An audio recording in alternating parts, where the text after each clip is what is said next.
You might be asking, why would I make a video comparing black people with lobsters? Well, during my nominal research and so forth and studying, I came across an interesting point about lobsters. Lobsters form little communities, little areas where they control that little area, and they fight for dominance within that area. And so the lobsters will fight for dominance. And when these lobsters get in a fight for dominance, before they do that, they go to different stages to try to avoid that final fight, which is sometimes could be a fight to the death. More often, it's a fight to either injury of one lobster, or where the other lobster is completely defeated and knows it and backs off.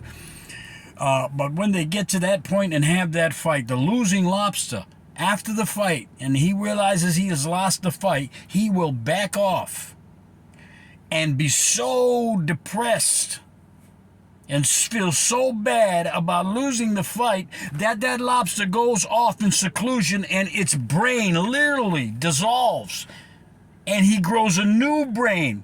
The brain of a fighter, the brain of a warrior, a brain of someone who wants to be in control, who wants to be dominant, dies. And the lobster grows a new brain, the brain of a subordinate lobster, a brain of a lobster that will not fight, a brain of a lobster that will back off at the slightest sign of danger. It will back away. It will not challenge. And so what does this have to do with black people? Us black people were once the rulers of the planet, the cream of the crop. We were the kings and the queens of the planet. We were the first, the original. We were warriors. We stood our ground.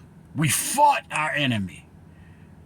But today, under Western civilization and what they have done to us, they have destroyed the warrior brain that was once in black people, and they have replaced it with a subordinate brain where black people will not challenge their white persecutors, will not challenge white society, will not challenge the white police department, will not challenge their persecutors. We back down far too often.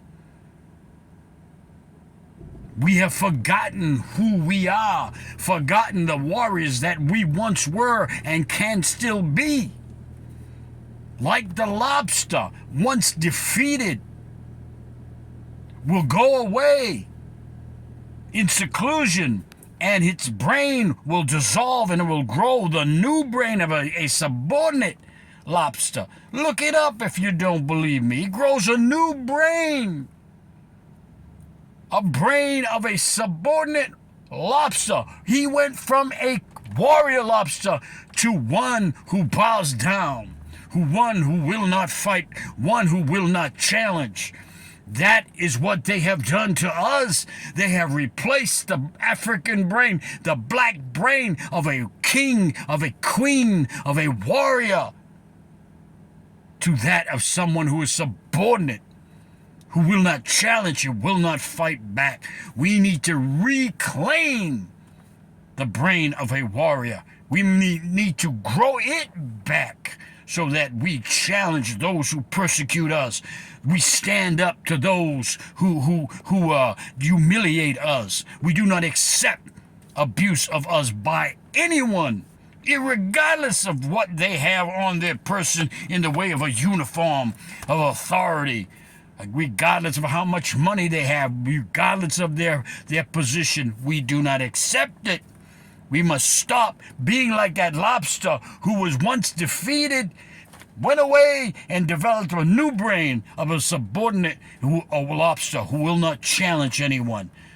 So let's remember the example of the lobster and the lobster, and let's not imitate that lobster. Let's not imitate that defeated lobster who goes away and forgets what he once were. And his brain literally dissolves and he grows literally a new brain, that of a subordinate Lobster who will not challenge, who accepts defeat, who backs away. Let us not be like that lobster. Let us return to what we were, what we once were. The warriors, the kings, the fighters. Let's stop acting like a lobster who was defeated and his brain dissolved and he grew a new brain of a subordinate lobster. You see, and we can see some of these black people, these Negropeans, I call them, who, yes, want to please their master. They don't want to challenge master in any way. They don't want to upset master. They just want to please master and be accepted by master and get a pat on the back of the head by master. They're like that lobster who lost his mind and became a subordinate lobster. Okay, so that's my little example for today, and that's what lobsters and black people have in common. Peace.